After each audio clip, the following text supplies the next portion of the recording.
pertumbuhannya sangat pesat, tetapi yang kita khawatirkan jangan sampai kan kalau ini kan kita menyebutnya adalah inklusi nih Bapak Ibu. Jadi memang benar-benar buka rekening akun dan praktek. Nah, jangan sampai orang-orang lebih tinggi inklusinya gitu kan, buka rekening sahamnya dibanding dengan literasinya.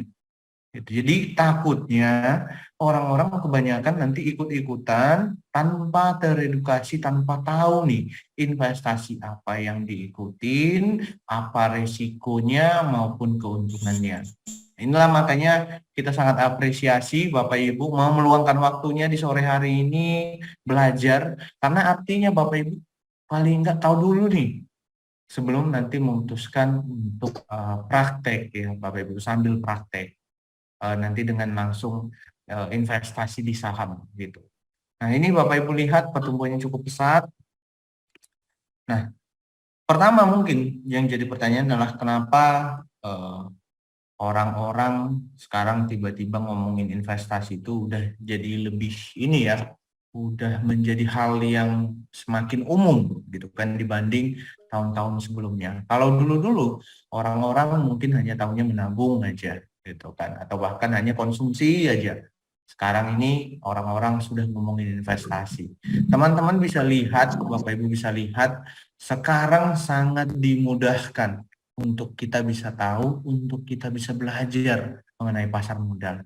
Di zaman dulu itu enggak seperti sekarang, misalnya kita mau beli saham harus telepon sekuritasnya, brokernya, dan lain-lain. Kalau akhir-akhir ini sudah era digitalisasi. Bapak Ibu dengan handphone saja sudah bisa jual atau beli saham. Dengan handphone aja udah bisa tahu nih berapa sih harga saham saat ini. Udah bisa Bapak Ibu juga mencairkan dananya dan lain-lain. Makanya sekarang yang tadinya hanya menabung, sekarang orang mulai investasi.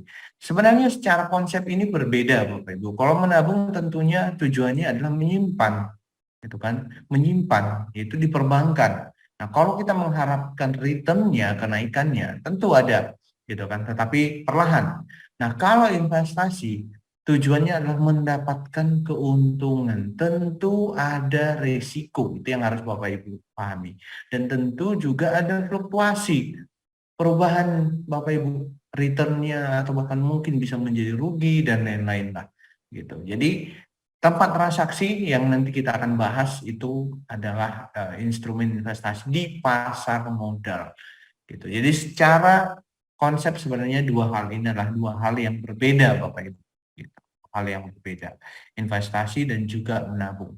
Nah, tetapi kita sangat senang nih orang-orang udah mulai sekarang memikirkan investasi. Banyak anak-anak muda ini udah mulai belajar tentang investasi. Bahkan kalau di kantor kami Bapak Ibu di Jalan Juanda Baru, ini di Medan, Bapak Ibu bisa lihat sendiri, sering banget malah anak-anak SMA itu yang datang ke kantor gitu kan untuk meminta edukasi mengenai investasi ataupun instrumen pasar modal.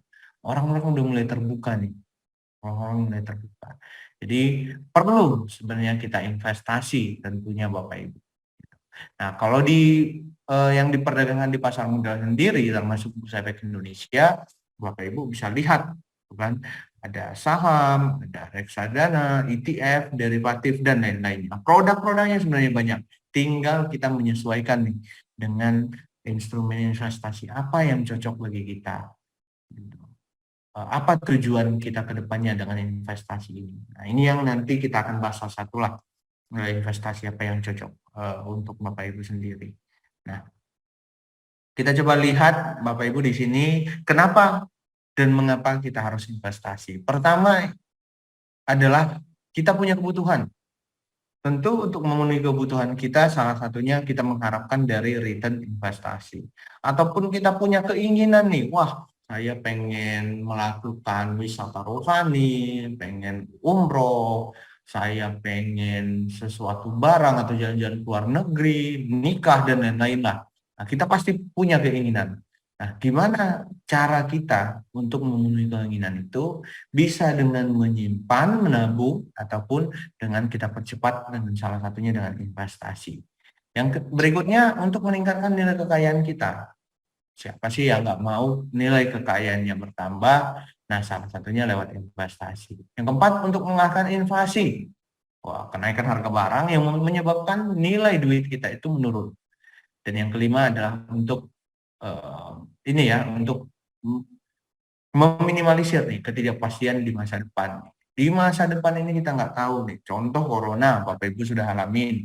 Banyak orang kena PHK, banyak bisnis yang nggak jalan jadinya karena corona ini. Ataupun sebenarnya Bapak Ibu yang harus pikirkan adalah masa pensiun. Ketika kita nggak produktif lagi nih, itu yang harus kita pikirin bersama sebenarnya. Termasuk saya sudah harus memikirin nih, wah saya pensiun di umur segini, saya sudah tidak seproduktif ketika saya masih bekerja. Bagaimana gitu kan? Saya memenuhi kebutuhan hidup saya gitu selama perkiraan masa hidup saya. Saya pensiun 55 tahun, ternyata saya hidup sampai 70 tahun. Gimana mau biayai biaya saya sampai di umur 70 tahun. Padahal di masa tua nanti biaya-biaya akan meningkat sebenarnya Bapak Ibu, apalagi biaya kesehatan. Nah, itu yang harus kita pikirin. Pertama, Bapak Ibu, ketika memulai investasi, Bapak Ibu tentu harus menyiapkan dana. Dana di pasar modal ini tidak besar. Dengan 100.000 Bapak Ibu sudah bisa buka rekening saham saat ini, Bapak Ibu. Dan juga dengan dana atau kita sebutnya uang dingin, gitu kan, dana yang memang Bapak Ibu siapkan untuk investasi, Bapak Ibu akan lebih tenang dalam berinvestasi. Maksudnya adalah Bapak Ibu jangan sampai menggunakan dana yang akan dipergunakan dalam waktu dekat, gitu. Ketika memutuskan misalnya investasi di saham, gitu. Karena akan berbeda secara psikologis. Apalagi Bapak Ibu menggunakan uang yang akan digunakan dalam waktu dekat, tentunya Bapak Ibu akan khawatir nih. Contoh, harga sahamnya naik 1% atau kita bilang 7%. Bapak Ibu pasti akan kepikiran, waduh, ini udah naik 7%. Ini saya jual sekarang atau nanti bisa naik lagi nih harga sahamnya nih. Ya, nah, Bapak Ibu pasti kepikiran. Ataupun misalnya Bapak Ibu harga sahamnya lagi turun. Misalnya beli saham yang bagus, turun 3%. Waduh, ini saya harus jual sekarang rugi atau saya tunggu nanti akan naik lagi. Nah, gitu. Jadi kalau menggunakan bukan uang dingin, kita akan selalu kepikiran ya Bapak Ibu. Makanya Bapak Ibu sisakanlah, pergunakanlah uang yang memang Bapak Ibu lebihkan khusus untuk berinvestasi. Nah, investasi itu banyak sebenarnya Bapak Ibu. Bapak Ibu tinggal milih nih instrumen investasi yang ada. Gitu. Sesuaikan dengan tujuan Bapak Ibu. Apakah pengen investasinya jangka panjang, apakah pengen investasinya jangka pendek, dan lain-lain lah. Gitu. Jadi ini akan berbeda nanti Bapak Ibu, bahkan dari segi Bapak Ibu pengen belajarnya ya, Bapak Ibu fokusnya kemana nih? Apakah belajar tentang investasi jangka panjang, fundamental, apakah jangka pendek yang tentunya lebih ini ya teknikal Bapak Ibu. Nah, ada risiko, ada keuntungan pasti. Itu nanti kita akan coba bahas nih satu-satu Bapak Ibu. Nah, inilah Bapak Ibu lihat konsep bagaimana uang kita ternyata menurun nilainya, terkena inflasi. Ini konsep uang, kalau kita lihat dari segi waktu, Bapak Ibu bisa lihat tahun 2012 dengan uang 10.000, nolnya 4. Bapak Ibu bisa membeli Indomie goreng itu 6 bungkus, Bapak Ibu, dengan uang 10.000. Bapak Ibu coba lihat, makin bertambah waktu, makin bertambah tahun sampai 2022, Bapak Ibu lihat tadinya bisa 6, sekarang berkurang menjadi 3 bungkus Bapak Ibu. Gitu. Jadi Bapak Ibu, padahal nolnya sama, nolnya tetap 4 di tahun 2022, 10.000-nya. Tetapi nilainya itu menurun, harga barang itu naik. Gitu Bapak Ibu. Inilah makanya kita perlu mengalahkan inflasi yang diam-diam menggerogoti nilai uang Bapak Ibu sekalian. Itu contohnya Bapak Ibu. Nah, atau enggak Bapak Ibu lihat burger. Ini di McD, ini Big Mac tahun 97 itu sekitar harga 4.600, di 2023 ini sekitar 38.000 Bapak Ibu. harga Big Mac ini, burger ini, Bapak Ibu. Jadi kenaikannya sampai 704% kalau kita lihat, atau rata-rata 28% per tahunnya. Nah, ini belum kita kasih contoh-contohnya yang lain, Bapak Ibu, seperti beras yang meningkat 6% setiap tahunnya, itu kan. Makanya kita perlu investasi, Bapak Ibu. Kita mengharapkan hasil investasi kita ini melebihi inflasi yang ada, gitu. Itu yang harapan kita sebenarnya, Pak. Jadi dengan kita berinvestasi, kita mengharapkan return-nya tinggi, kemudian di atas tingkat inflasi yang ada, dan juga di atas nilai uang kita yang turun ya, penurunan nilai uang kita. Itu yang kita harapkan dengan investasi ini. Sebelum saya lanjut, Bapak Ibu di antara saya coba lihat ya, ini biar dua arah dulu nih. Bapak Ibu coba ketik di chatnya, di kolom chatnya, Bapak Ibu itu sudah pernah investasi apa? Gitu. Jadi nggak harus saham. Ya, apakah deposito emas, properti tanah, saham, obligasi, kripto, sukuk, dan lain-lainnya. Coba saya pengen lihat nih Bapak Ibu. Bapak Ibu sudah pernah investasi apa nih sampai saat ini? Coba di kolom chat, saya mau lihat. Walaupun kalau malas di kolom ini aja, nggak masalah. Di apa? Unmute. Lihat. Tuh. Saham, benar. Ada emas, properti, bagus ya. Ada saham, emas, properti, deposito, wah bagus juga nih. Udah pernah nyoba deposito, emas, reksadana ada nggak nih yang udah pernah reksadana nih, Bapak Ibu? Mantap di Wiki nih, investasi leher ke atas. Wah. Salah satunya ini kegiatan sore ini ya, di Wiki ya. Ini investasi nih sebenarnya nih. Benar, investasi ilmunya dulu nih. Obligasi ada juga nih, Bu Nina ya, reksadana dan obligasi. Terima kasih nih Bapak Ibu ini. Wah, tanggapannya saya jadi ngerti nih, Bapak Ibu ternyata sudah praktek ya, sudah pernah praktek berinvestasi gitu. Bahkan tadi ada yang udah saham, ada yang emas dan lain-lainnya Bapak Ibu. Nah, Bapak Ibu bisa lihat nih sebenarnya ada dua aset, ada dua investasi yang sebenarnya selama ini yang kita tahu gitu kan. Aset pertama itu dari aset real yang bisa kita pegang gitu atau bisa kita lihat langsung, ini deposito emas, properti tanah yang berbentuk fisik yang bisa kita miliki Bapak Ibu. Nah, ini sektor real ini udah menjadi investasi yang biasa, apalagi untuk orang tua kita zaman dulu nih. Nah, investasi yang sebelah kanan ini disebut sebagai investasi finansial. Kan ada sektor real, ini ada sektor finansial nih, berupa saham, obligasi, reksadana, ataupun obligasi syariah, sukuk. Ini bukan berarti dia nggak real, Bapak Ibu. Ada kok kita bukti pegangnya, bukti investasi kita, sahamnya, lembarannya, ataupun kita bisa misalnya membeli sahamnya Telkom. Kita lihat kok, punya kok Telkomnya. Kita bisa lihat bisnis Telkomnya secara real. Tapi ini adalah aset finansial sebenarnya Bapak Ibu. Gitu, yang apalagi kalau saham sekarang itu scriptless ya, aset digital. Bapak Ibu bisa lihat di handphonenya, jadi nggak cuma dalam bentuk fisik nih Bapak Ibu. Nah, ini kedua investasi ini sama-sama bagus, belum tentu orang juga bisa cocok di investasi emas ataupun di investasi saham karena tiap orang berbeda-beda. Tergantung itu tadi Bapak Ibu profilnya, profil risikonya, tujuannya di investasi itu mau apa. Akan menjadi sangat menyiksa kalau Bapak Ibu adalah orang yang sangat konservatif, yang takut akan risiko sama sekali, pengen return kecil pun nggak apa-apa gitu kan. Tapi tiba-tiba Bapak Ibu langsung belinya saham, gitu kan, langsung investasi saham dengan uang besar lagi, Bapak Ibu. Itu akan sangat menyiksa ya, membuat deg-degan Bapak Ibu. Jadi Bapak Ibu sesuaikan sebenarnya, gitu. Demikian juga dengan kebalikannya, orang yang udah terbiasa menganalisa, punya waktu melihat saham, pengen return yang cukup tinggi, tiba-tiba disuruh semua hartanya disimpan di dalam deposito, kan? Itu atau emas. Ya, gregetan Bapak Ibu, ini investasi saya kok nggak naik sesuai yang saya harapin dan lain-lain Bapak Ibu. Jadi berbeda-beda.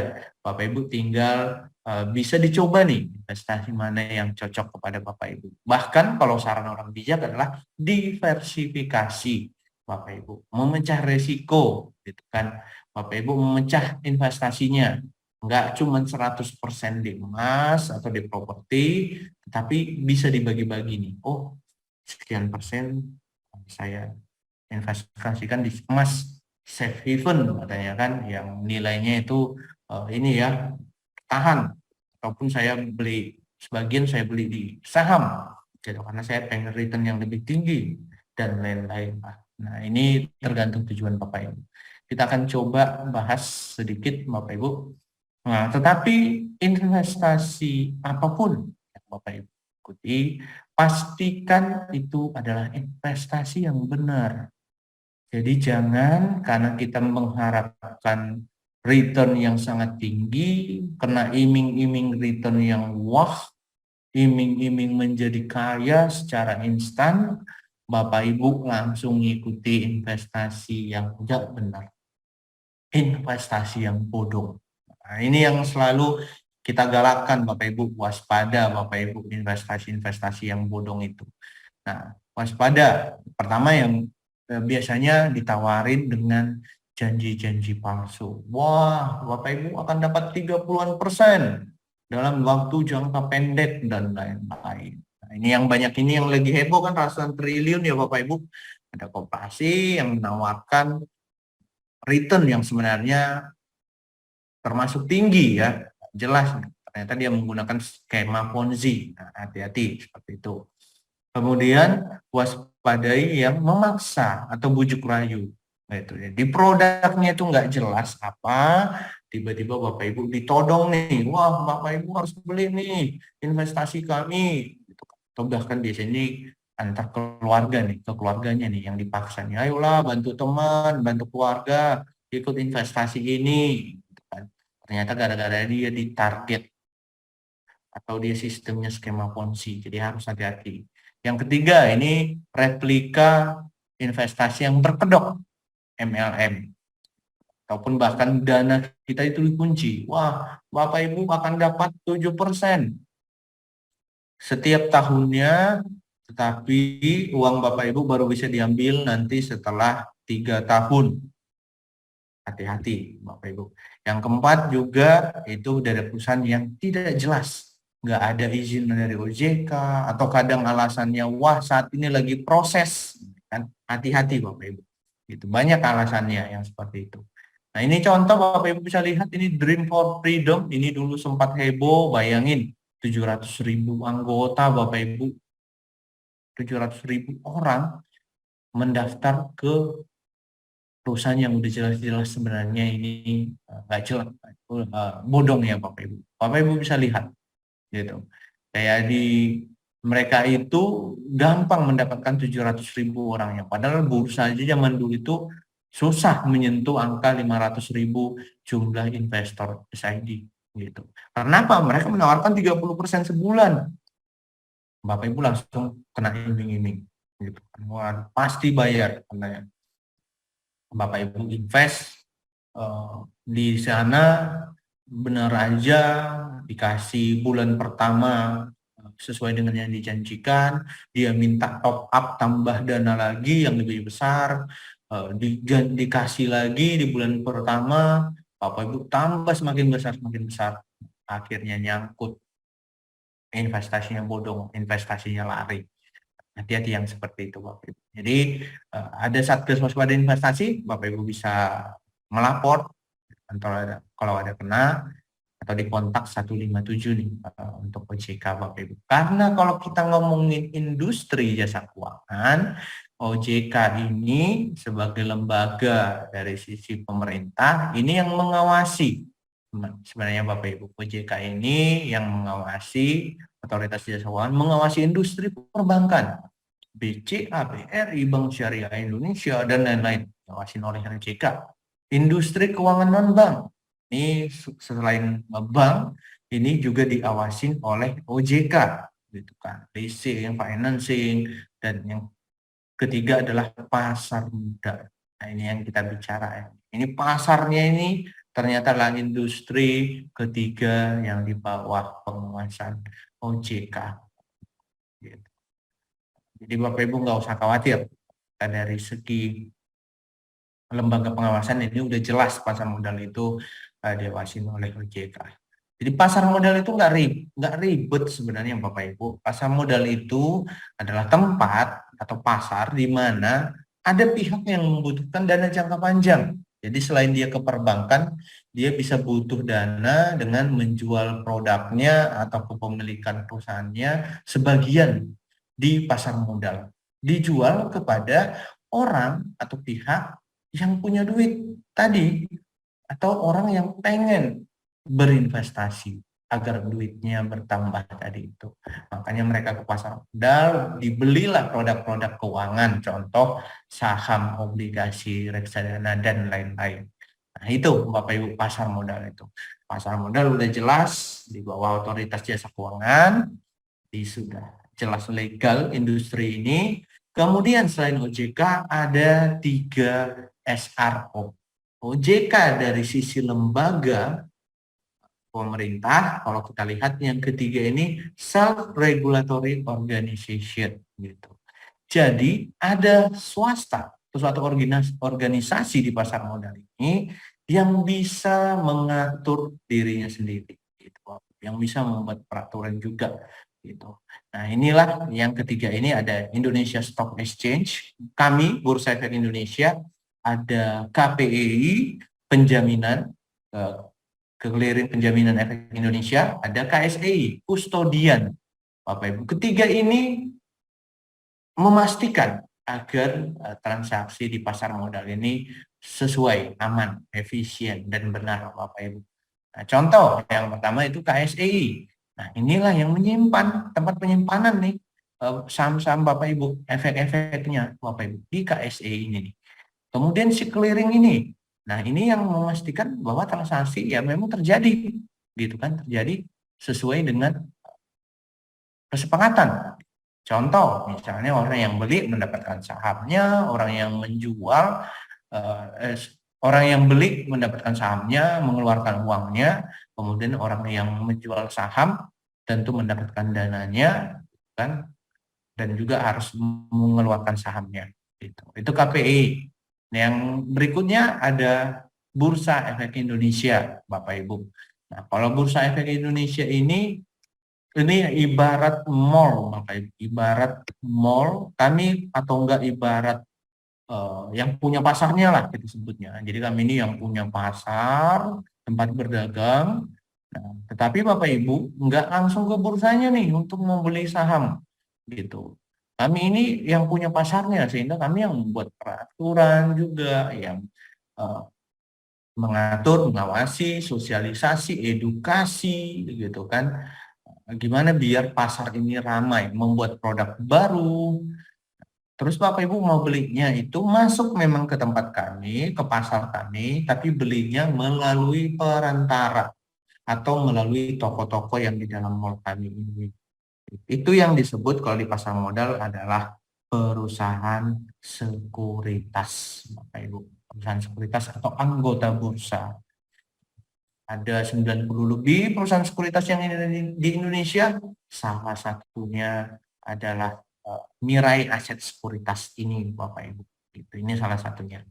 Nah, Bapak Ibu, di antara sekuritas ini tinggal milih nih, mana nih yang cocok sama saya, apakah pelayanannya, edukasinya, fee transaksinya.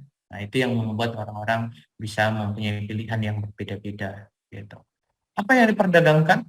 Emiten, perusahaan yang tercatat. Jadi walaupun toko yang di dalam tempat kami ini banyak, 90 lebih, tetapi mereka masing-masing akan menjual saham yang sama. Emiten yang tersedia akan sama, Bapak Ibu. Itu harganya pun pasti akan sama.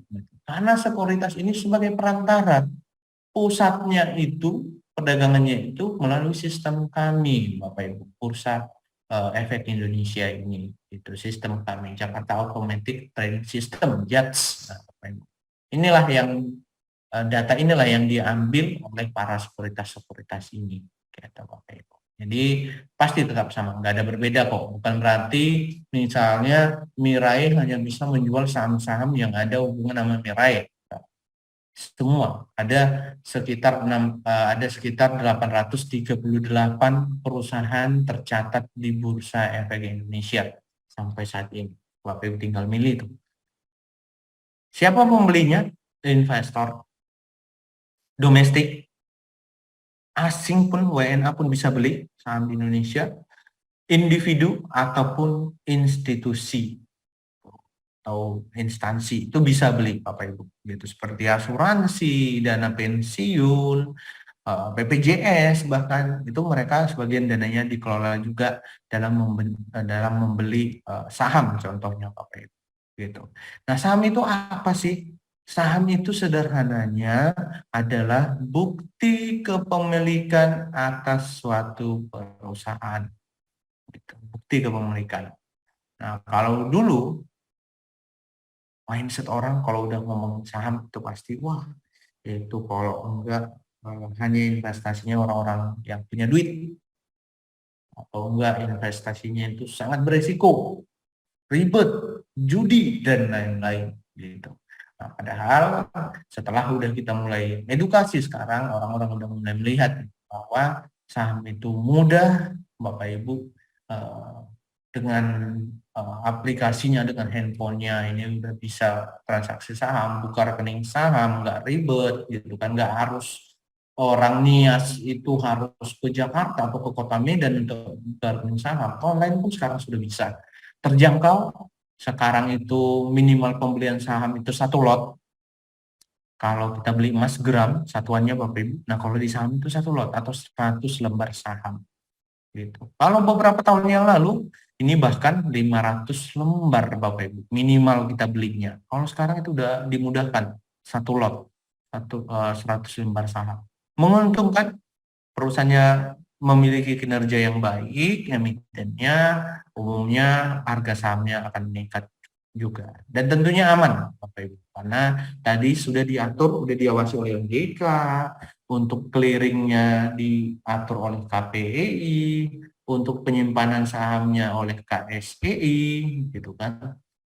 Dan regulatornya juga yang punya pasarnya Bursa Efek Indonesia. Jadi masing-masing ini memastikan agar transaksi ini berjalan seperti seharusnya Bapak Ibu. Itulah tugasnya lembaga-lembaga tadi yang saya bilang Bapak Ibu.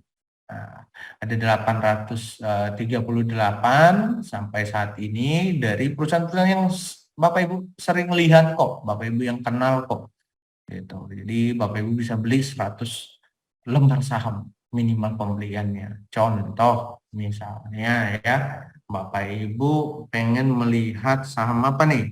Saya coba buka deh. Nih, lewat handphone aja kita udah bisa nih Bapak Ibu. Saya coba mau lihat, misalnya saya pengen tahu nih saham Bank Syariah Indonesia. Nah, saya lihat di penutupan harga kemarin itu, ini harga saham BRIS kodenya, BRIS, ini harganya di 1.325 Bapak Ibu. 1.325 per lembar. Jadi kalau kita mau beli 1 lot, berarti 1.325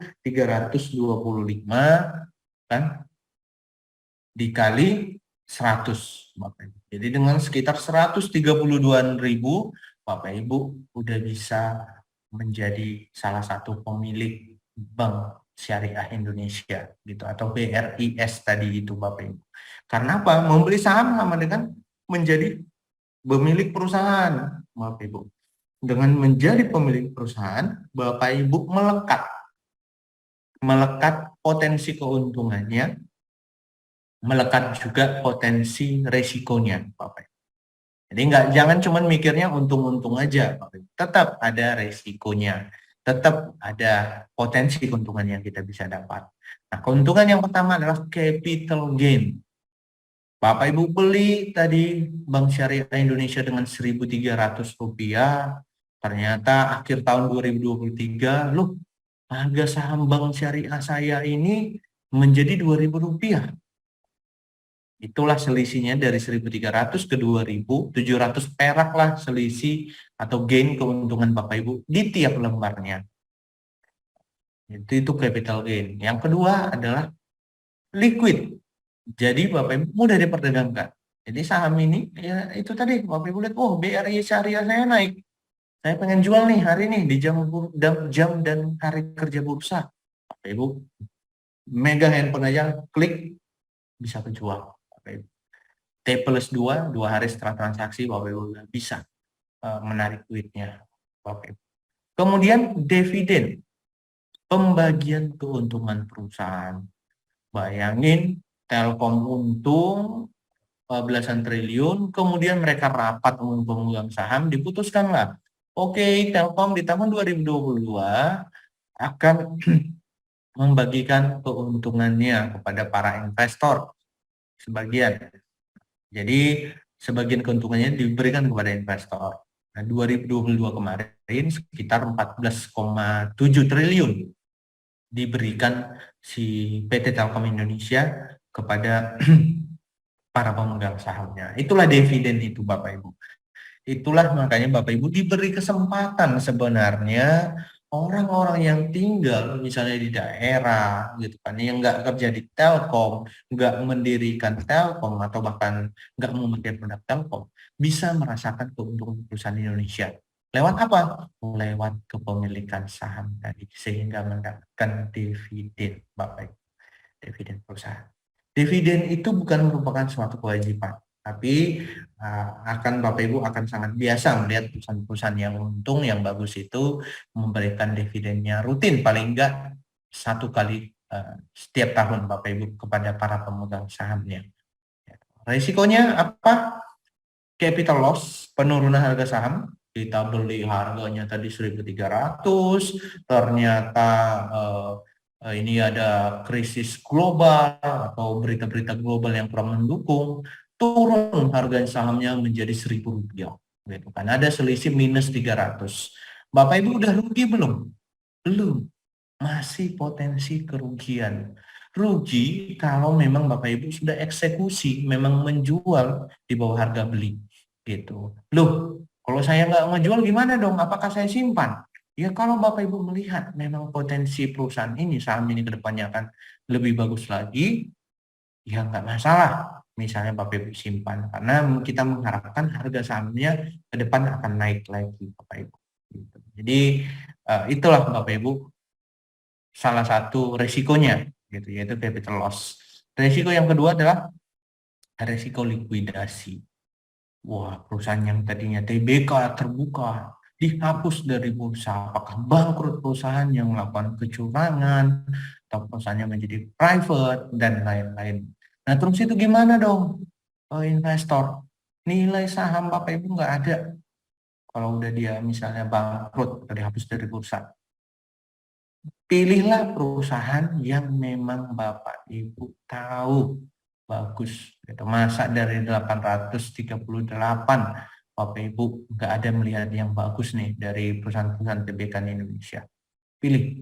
Dan juga ketika perusahaan dihapus atau bangkrut itu enggak dalam sehari Bapak Ibu, tanda-tandanya ada itu. Misalnya bahkan sampai 3 tahun perusahaannya rugi, yang ngapain kita beli perusahaan yang seperti itu.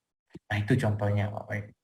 Ini contoh perbankan, bank-bank. Kalau perbankan itu hampir semua itu sudah tercatat di bursa ya Bapak Ibu ya. Perbankan-perbankan besar, Mega, Mandiri, BNI, BCA, BRI, BTN, dan lain-lain Bapak Ibu. Banyak perusahaan yang tercatat, perbankan yang tercatat di Bursa Efek Indonesia.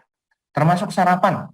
Kalau kita sarapan ada Sari Roti, ada Ultra Jaya, gitu kan, atau produk-produk dari Unilever. Nah, terus gimana sih untuk menilai saham itu bagus atau enggak? Kenapa saham itu bisa naik, bisa turun?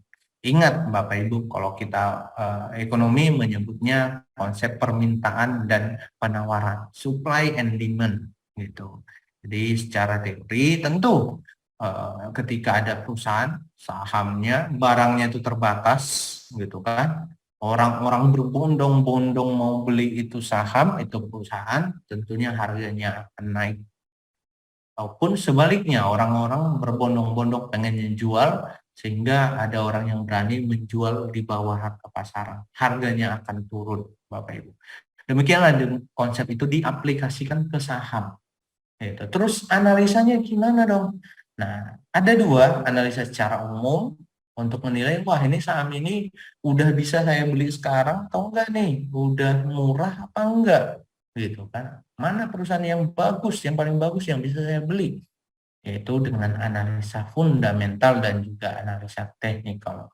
Kedua ini analisa yang sering digunakan ketika melihat harga saham. Satu, melihat kinerja keuangan perusahaan, kondisi ekonomi, makro mikronya, itulah analisa fundamental. Dilihat rasio keuangan juga. Nah, kalau analisa teknikal, ini yang mempelajari nih, pola pergerakan harga sahamnya. Wah, ini naik, apakah ini turun, dan lain-lain. Jadi melihat nih pergerakan harga sahamnya. Nah, ini contoh Bapak Ibu kalau ketika membeli saham dan disimpan jangka panjang, saya kasih contoh, ini di tahun 93 saham Astra International dengan kode ASII ini bisa dibeli dengan 8 juta pada zaman dulu, waktu kondisi satu lot masih 500 lembar ya, ini Bapak Ibu. Kita beli dengan 8 juta, di 2022 saham Astranya jika kita simpan gitu kan. Kita hitung berapa sih nilai saham Astra di November 2022. Ini kondisi saham masih turun ya sebelum pandemi Bapak Ibu. Tetapi nilainya itu sudah menyentuh 322 juta si saham kita itu. Gitu Bapak Ibu. Jadi ini pun Bapak Ibu bisa lihat tanda bintangnya, ini masih belum memperhitungkan atau selain dividen. Jadi bisa lebih besar daripada ini. Nah, ini contohnya Bapak Ibu. Jadi Bapak Ibu bisa menggunakan metode ini, beli-beli saham aja yang Bapak Ibu yang nggak harus dilihat setiap hari gitu kan. Bapak Ibu cuman hanya perlu rutin gimana nih perkembangan perusahaannya. Itu disimpan jangka panjang, dapat dividen ataupun dari capital gain atau kenaikan harga sahamnya yang lebih tinggi Bapak Ibu. Itu. Karena apa? Karena kalau kita lihat Bapak Ibu kalau coba lihat IHSG, indeks harga saham gabungan. Bapak Ibu lihat IHSG itu yang merefleksikan nih kondisi keseluruhan pasar saham kita nih. IHSG nih, keseluruhan emitennya. Bapak Ibu bisa lihat inilah gambaran chart IHSG kita. Saya coba tarik dari 92 sampai 2022. Bapak Ibu coba perhatikan. Naik turun ya kondisi pasar saham kita. Tapi coba tarik garis dari 92 sampai 2022, Bapak Ibu lihat ujung-ujungnya naik kan cukup pesat. Atau Bapak Ibu perhatiin ketika 2008 penurunannya itu cukup tajam. 2020 pun turun Bapak Ibu gitu kan pasar kita gitu Bapak Ibu. Penurunannya sangat tajam malah 2020. Tapi lihat rebound lagi, mantul lagi mencapai rekor yang lebih tinggi lagi Bapak Ibu. Gitu.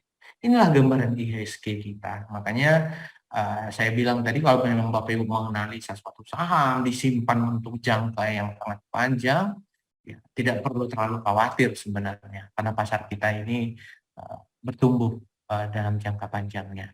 Nah, ini biaya transaksi yang bisa Bapak Ibu tanyakan nanti langsung juga kepada brokernya atau kepada perusahaan sekuritasnya. Ini hanya contoh, Bapak Ibu, saya dibuat ilustrasi ketika ada orang membeli suatu saham, WFYZ namanya, contoh, ini sebanyak 2 lot. Gitu. Di contoh ini, fee brokernya itu 0,2 dan 0,3. Beli 0,2, jualnya kalau kita jual sahamnya 0,3. Bapak Ibu. Nah, gimana dengan Mirai? Setahu saya itu lebih rendah daripada contoh. Ini hanya contoh aja. Nah, ini contoh misalnya kita beli harga saham dengan nilai totalnya itu 1 juta rupiah. Nah, setelah kena broker, fee broker kepada sekuritas dan lain-lain, Nah, Bapak Ibu bisa lihat itu kena fee brokernya 0,2% dari nilai transaksi. 0,2%. Jadi dari 1 juta kena fee broker sekitar 2.000 itu totalnya, plus dikenakan ini juga ya Bapak Ibu ya, pajak juga itu isinya, yaitu PPN 11%. 11% dari biaya broker ya Bapak Ibu ya. Bukan 11% dari 1 jutanya, dari total transaksi, bukan. 11% dari fee brokernya gitu kan. Ya, kita lihat ya sekitar 156 perak ya Bapak Ibu. Jadi kalau kita lihat total uang yang kita keluarkan kalau membeli harga saham yang senilai 1 juta, sebenarnya harus 1.002.000 rupiah gitu. Itu udah menghitung broker fee-nya gitu. Jual pun demikian, ditambah selain PPN ada pajak lagi yaitu PPH. Nah, kita diasumsikan mendapatkan keuntungan, kena PPH final itu 0,1% dari nilai transaksi. Jadi cukup kecil juga Bapak Ibu, sangat kecil malah ya. Kalau kita ngomongin PPH ya Bapak Ibu kalau punya aset real, coba jual. Kenapa aset-aset yang terkena PPH? Bapak Ibu lihat sendiri berapa PPH-nya. Mana ada 0,1% gitu kan. Dan tapi di saham ini sangat kecil gitu Bapak Ibu. Gitu. Ini contohnya Bapak Ibu, contoh aja. Nah, ini juga Bapak Ibu lihat kenapa ada SID gitu. Kenapa sih fungsinya? Jadi Bapak Ibu, SID atau Single Investor Identity ini yang akan Bapak Ibu dapatkan ketika menjadi investor, gitu kan, investor di pasar modal. Ini identitas Bapak Ibu sebagai investor. Jadi yang punya produk-produk di pasar modal.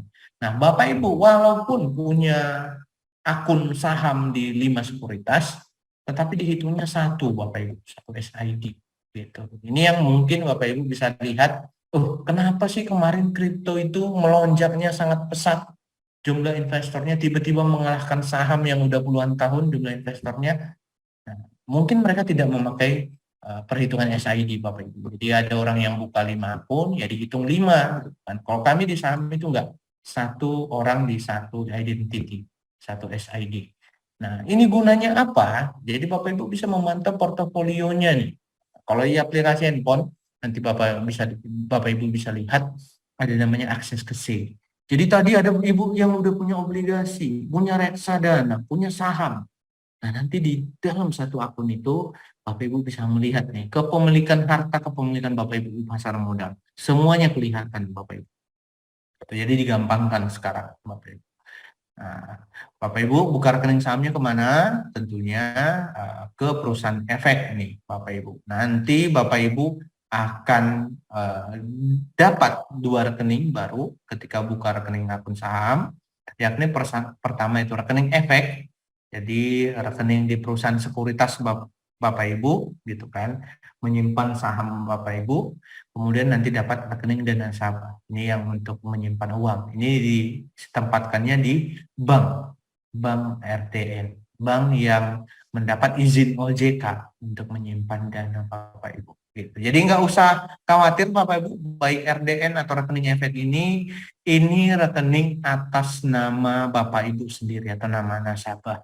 Jadi terpisah dari rekening perusahaan efek. Sehingga maaf kata, perusahaan sekuritasnya bangkrut Bapak Ibu tinggal memindahkan ke sekuritas lainnya Bapak Ibu.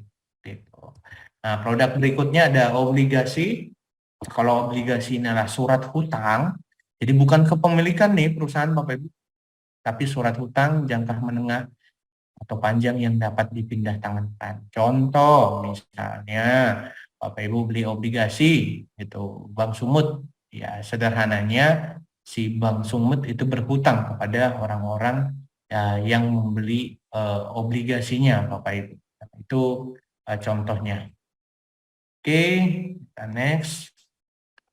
Nah, ini ada obligasi korporasi yang terbitkan oleh perusahaan korporasi. Ada juga ini yang sekarang lagi booming ya, yang sangat laku, obligasi yang diterbitkan oleh pemerintah gitu. Jadi obligasi dikeluarkan oleh pemerintah, contoh kemarin ST, Sukuk Tabungan, SR, ORI gitu kan. SBR dan lain-lain lah, obligasi yang dikeluarkan pemerintah. Jadi pemerintah berhutang kepada masyarakatnya dengan menerbitkan obligasi retail yang Bapak Ibu dengan 1 juta atau 2 juta udah bisa beli sahamnya, beli obligasinya. Nah, pemerintah dapat uangnya misalnya digunakan untuk infrastruktur, pemerintah nanti akan mengembalikan pokoknya di jangka waktu perjanjian dan juga akan memberikan imbal hasil juga. Kalau di obligasi disebutnya kupon. Misalnya dapat kupon 6% setiap tahunnya. Jadi Bapak Ibu akan dapat 6% setiap tahunnya. Ini contoh ORI 19 dapat 5,57% terbit Januari 2021 kemarin nih. Gitu. Belinya di mana? Di mitra-mitra distribusi yang ditunjuk oleh pemerintah. Gitu. Karena ini dikeluarkan oleh Kementerian Keuangan dan juga DJPPR. Reksadana ini wadah, ini menghimpun dana masyarakat yang diinvestasikan atau dikelola oleh manajer investasi. Jadi ada perusahaan aset manajemen, mereka menghimpun dana-dana masyarakat yang membeli produk-produk reksadananya, apakah reksadana yang isinya saham, pasar uang, atau pendapatan tetap, terus uangnya itu dikelola, dibeliin oleh si perusahaan aset manajemen itu. Gitu. Jadi kita tinggal mendapatkan laporannya. Nah, ini reksadana jenis-jenisnya, Bapak Ibu bisa lihat berbeda-beda, ada yang konservatif, ada yang return-nya kecil, resikonya tentunya kecil. Atau ada juga ada reksadana yang return-nya besar, gitu kan, tentunya resikonya juga lebih besar. Itu contohnya, Bapak Ibu. Nah, ini membangun psikologi untuk investasi, jangan FOMO, jangan ikut-ikutan, hindari pom-pom, beli saham-saham yang liquid, dan pahami, punya, dan juga pantau. Ini inspirasi untuk Bapak Ibu, bisa lihat Warren Buffett, ini dari Amerika, lihat aja 20 tahun terakhir, selalu ada nama ini orang terkaya di dunia, 10 besar, pernah 1, 2, atau 3, Bapak Ibu lihat, udah beli saham dari 15 tahun. Ada juga Pak Lo Keng Hong, gitu kan, yang dulunya karyawan bank, sekarang aset sahamnya 2,5 triliun. Oke, ini Bapak Ibu bisa lihat di mana orang yang investasi muda dan tua, kan Bapak Ibu bisa coba lihatlah bagaimana pentingnya waktu ketika memulai investasi, Bapak Ibu. Waktu itu sangat berharga. Gitu, orang yang memulai investasi ketika umur 20 tahun, 100.000 sebulan, ada juga orang yang investasi ketika umur 40 tahun. Waduh, tapi modalnya lebih besar. Ternyata kalau kita asumsi mereka asetnya tumbuh 10% per tahun investasinya, gap-nya sangat terasa. Orang yang mulai sejak dini ini investasinya menjadi 638 juta dan yang sebelah kanan ini 277 juta. Jadi terdapat gap yang besar, Bapak Ibu. Jadi investasilah sejak dini. Itu sebenarnya Bapak Ibu. Gitu. Disiplin dan juga investasi yang benar. Itu mungkin yang sedikit saya bisa sampaikan Bapak Ibu. Ini alamat kantor kita. Kalau ada pertanyaan bisa juga nanti dilewat Instagram kita IDX_Sumut Bapak Ibu. Nanti kita akan coba jawab pertanyaan dari Bapak Ibu. Demikian mungkin yang bisa sedikit saya sampaikan Bapak Ibu.